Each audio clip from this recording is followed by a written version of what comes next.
Selain dari fotonya, yang menarik dari surat-suara tuh ada nama komennya. Siapa bilang komen seorang pelawak tidak bisa serius di gedung DPR MPR Republik Indonesia itu?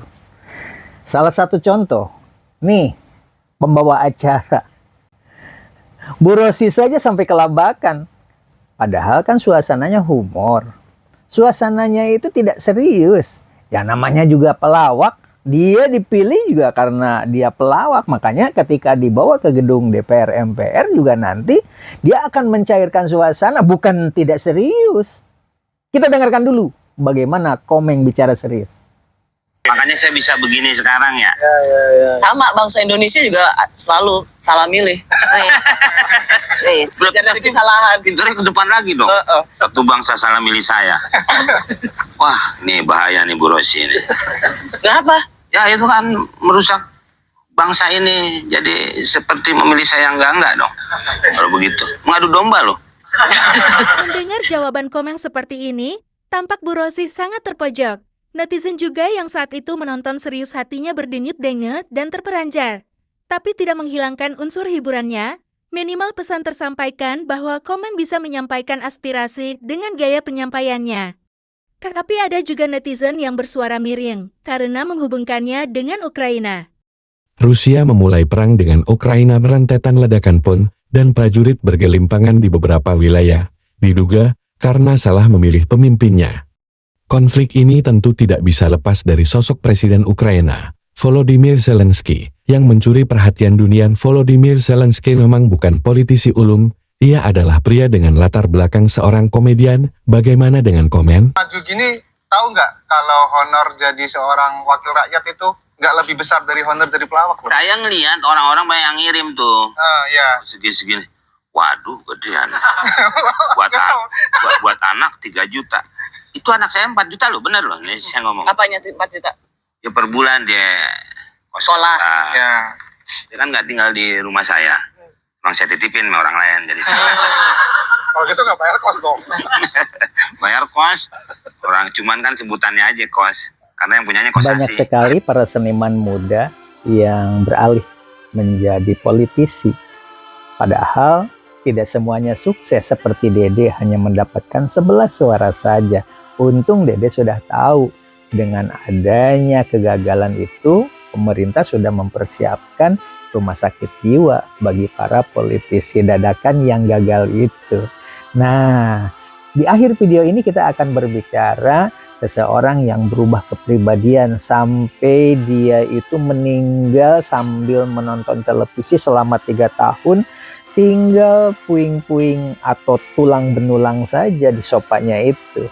Nah, akibat apa? Padahal dia juga seniman, banyak berkenalan dengan seniman musik, seniman kelas dunia di daerah tersebut. Setelah ada peristiwa itu, geger seluruh dunia. Mungkin saja bagi Harris Kay karena sedang rame dengan kue nih, jika mencalonkan jadi politisi bisa terpilih tuh. Nah, apa yang harus dipersiapkan sekarang bagi Harris Kay jika nanti akan mencalonkan di pemilihan yang akan datang, 4 tahun yang akan datang? Jangan sampai terjadi seperti di video berikut ini. Dihubungkannya kasus Ukraina dengan Komeng bukan tanpa alasan. Volodymyr Zelensky masuk ke politik beberapa bulan sebelum pemilihan umum dimulai. Namun menjadi presiden ternyata bukan hal baru bagi Volodymyr Zelensky, meski bukan memimpin sebuah negara. Dirinya juga pernah memerankan karakter sebagai seorang presiden di serial televisi Servant of the People D. Di serial itu, Volodymyr Zelensky berperan sebagai guru sejarah yang menentang habis-habisan praktek korupsi. Ia lalu masuk ke dunia politisi dan terpilih menjadi presiden. Dunia film dan dunia nyata sangat berbeda. Ternyata di Indonesia para seniman saat ini membanjiri gedung DPR dan MPR. Mungkin hal inilah yang dikritisi netizen, bukan hanya ke Komeng saja. Di serial film, Volodymyr Zelensky berperan sebagai guru sejarah yang menentang habis-habisan praktek korupsi. Ia lalu masuk ke dunia politisi dan terpilih menjadi presiden. Karakternya dalam serial televisi itu menyentuh hati rakyat Ukraina. Sehingga akhirnya banyak yang memberikan dukungan saat Zelensky mengumumkan diri untuk benar-benar ikut dalam pemilihan presiden di dunia nyata. Bagi remaja milenial, ingatlah profesi yang saat ini digeluti bisa jadi jembatan, bukan? Kemenangan Zelensky benar-benar lembaran baru di arena politik. Seperti halnya Jamal Mirdad, Ahmad Dhani, pelawak bedu, pebulu tangkis Taufik Hidayat. Semula memang sangat mengejutkan. Seperti di Ukraina yang menggegerkan dunia, bagaimana tidak? Seorang politisi pemula berhasil mengalahkan presiden petahana dengan total suara 73,2% pada 21 April tahun 2019 yang lampau itu. Kini negara Ukraina porak-poranda di gempur Rusia. Para seniman di Indonesia yang jadi politisi itu bukan dadakan. Mereka banyak yang belajar jauh sebelum jadi seniman. Seperti Zelensky yang mengumumkan pencalonannya 31 Desember tahun 2018 dengan pemilihan dilakukan pada Maret tahun 2019. Dia mengumumkan pencalonannya pada stasiun televisi. Untuk memeriahkan malam tahun baru, dia menerima tanggapan yang luar biasa dari para penontonnya di seluruh televisi orang Semua yang Ukraina. serius, semua yang mempersiapkan dengan baik, ini kayak main-main sekali gitu. Lupakan Komeng, mari kita perhatikan para politisi yang gagal, yang berdampak mungkin nanti seperti Joyce Vincent yang akan kita paparkan di akhir video berikut ini. Tidak diterima pada saat itu karena pengadilan agama. Ya, bisa ganti nama di situ. Ya, saya ke pengadilan negeri. Bapak salah mulu loh, Pak. Naik bis salah, pengadilan salah. Semua tuh orang belajar dari kesalahan. Makanya saya Banyak juga politisi yang jadi LDGJ karena kalah telat atau kepribadiannya berubah jadi pendiam. Mari kita ikuti kisah berbeda berikut ini. Joyce Vincent jadi berita menarik karena menonton televisi selama 3 tahun lamanya hingga tinggal kerangka di sofa. Rumah besar ini hanya gambar ilustrasi saja. Begitu angkernya jika rumah sebesar ini dihuni sendirian. Orang yang tinggal di kamar apartemen yang kecil saja bisa meninggal tanpa diketahui tetangga kamarnya. Kok bisa? Mari kita bahas. Di Papan Mas, Kabupaten Bekasi, ada seorang dosen di salah satu universitas negeri karena dia itu baru mualaf. Kisahnya mirip seperti ini. Pada tahun 2006 saat pemilik apartemen ingin menyita, hanya ada kerangka dari Joyce dengan kondisi TV menyala. Tetangga sempat mencium aroma busuk dan melihat ada hewan hitam yang keluar masuk kelah. Konten ini akan berbicara pentingnya Queenie dan Harris Kui menikah dengan pasangan hingga akhir hayat, tanpa adanya perceraian, karena masalah prinsip yang kelak mengancam keberlanjutan, hingga meninggal membusuk akibat tanpa pendamping. Sudah meninggal di sofa dengan TV masih menyala karena Joyce Vincent meninggalnya sudah 3 tahun yang lampau. Para calon politisi yang gagal harus dipantau bersama oleh masyarakat sekitar. Jangan sampai jadi korban seperti di kisah ini. Lokasi itu bisa jadi sangat angker. Terasing dari keluarga dan teman. Sekitar Desember 2003, di usia 38 tahun, Joyce meninggal sendirian. Jasad Joyce baru ditemukan Januari 2006 dalam kondisi mengenaskan. Penyebab kematian tak diketahui pasti, diduga serangan asma atau komplikasi ulkus lambung. Tragedi ini diperparah sistem pembayaran otomatis, tagihan sewa dan listrik Joyce dibayar otomatis sehingga apartemennya tetap berjalan meski ia tak ada. Hal ini menunda penemuan kematiannya. Peristiwa seperti ini merupakan fenomena gunung es di dunia modern yang serba otomatis. Kehidupan manusia semakin bersifat individualistis, tak kenal dengan tetangga sebelah, hidup semakin serba mandiri. Sayangnya, dewasa ini belum ada mesin yang bisa menghantarkan mayat secara spontan ke pemakaman.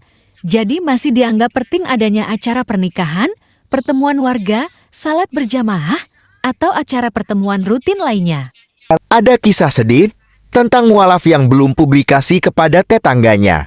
Karena dia itu baru mualaf, begitu pulang meninggal dunia. Tetangganya tidak tahu karena dimualafkannya di sebuah kampus. Ketika jam kerja kok dia itu tidak hadir, tidak memberitahu, padahal dia itu adalah dosen yang paling killer dan paling disiplin. Ketika dia tidak datang ke kampus, orang bertanya-tanya, kenapa tidak ada berita? Makanya dengan mudah dihubungi. Itu pun sudah 3 hari setelah dideteksi di rumahnya lampunya menyala. Dan ketika pintunya dibuka, perutnya sudah kembung, semua tubuhnya sudah membengkak.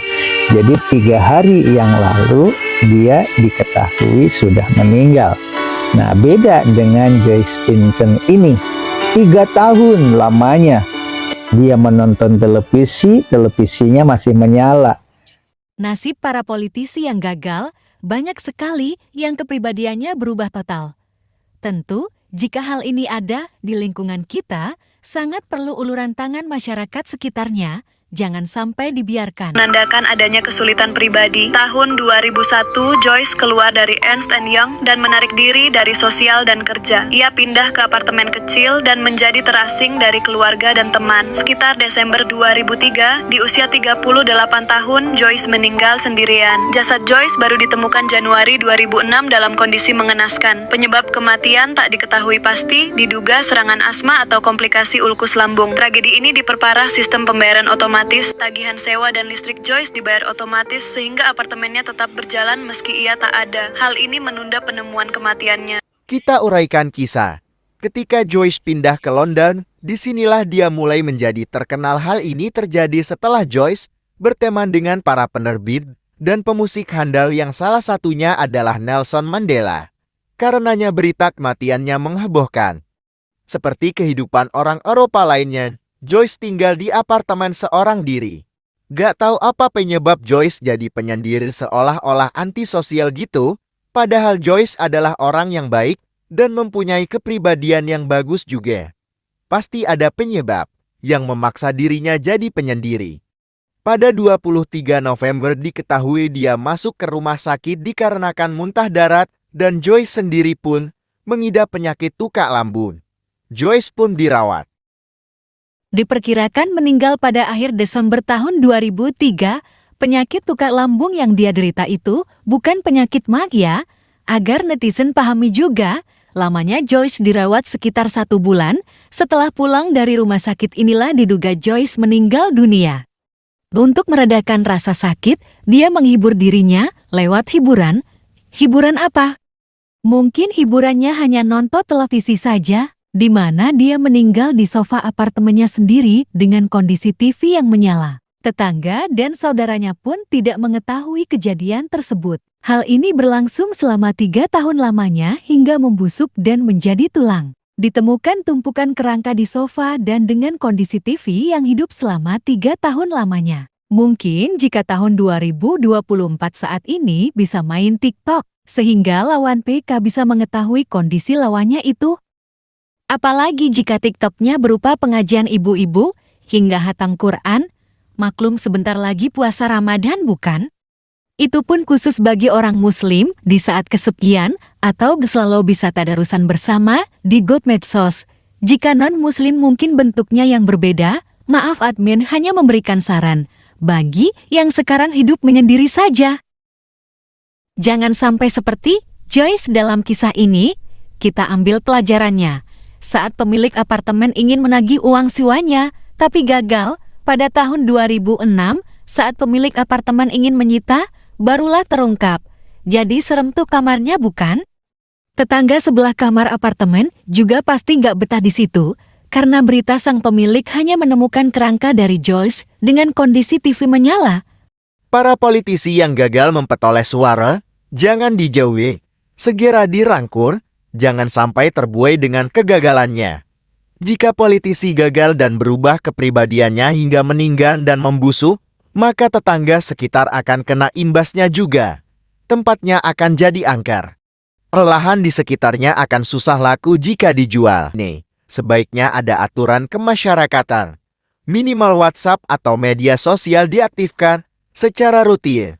Biar ada teman yang mencari saat tidak muncul di layar. Yang paling tepat itu, salat berjamaah tepat waktu, jika tidak hadir dalam 5 kali waktu salat. Akan mudah dideteksi. Apa penyebab Joyce jadi penyendiri seolah-olah antisosial gitu? Padahal Joyce adalah orang yang baik dan mempunyai kepribadian yang bagus juga. Pasti ada penyebab yang memaksa dirinya jadi penyendiri. Pada 23 November diketahui dia masuk ke rumah sakit dikarenakan muntah darat dan Joyce sendiri pun mengidap penyakit tukak lambung. Joyce pun dirawat. Diperkirakan meninggal pada akhir Desember tahun 2003. Penyakit tukak lambung yang dia derita itu bukan penyakit magya. Agar netizen pahami juga, lamanya Joyce dirawat sekitar 1 bulan. Setelah pulang dari rumah sakit inilah diduga Joyce meninggal dunia. Untuk meredakan rasa sakit, dia menghibur dirinya lewat hiburan. Hiburan apa? Mungkin hiburannya hanya nonton televisi saja, di mana dia meninggal di sofa apartemennya sendiri dengan kondisi TV yang menyala. Tetangga dan saudaranya pun tidak mengetahui kejadian tersebut. Hal ini berlangsung selama 3 tahun lamanya hingga membusuk dan menjadi tulang. Ditemukan tumpukan kerangka di sofa dan dengan kondisi TV yang hidup selama 3 tahun lamanya. Mungkin jika tahun 2024 saat ini bisa main TikTok, sehingga lawan PK bisa mengetahui kondisi lawannya itu. Apalagi jika TikToknya berupa pengajian ibu-ibu, hingga hatam Quran. Maklum sebentar lagi puasa Ramadan bukan? Itu pun khusus bagi orang muslim di saat kesepian, atau selalu bisa tadarusan bersama di grup medsos. Jika non-muslim mungkin bentuknya yang berbeda, maaf admin hanya memberikan saran. Bagi yang sekarang hidup menyendiri saja. Jangan sampai seperti Joyce dalam kisah ini, kita ambil pelajarannya. Saat pemilik apartemen ingin menagih uang sewanya, tapi gagal, pada tahun 2006, saat pemilik apartemen ingin menyita, barulah terungkap. Jadi serem tuh kamarnya bukan?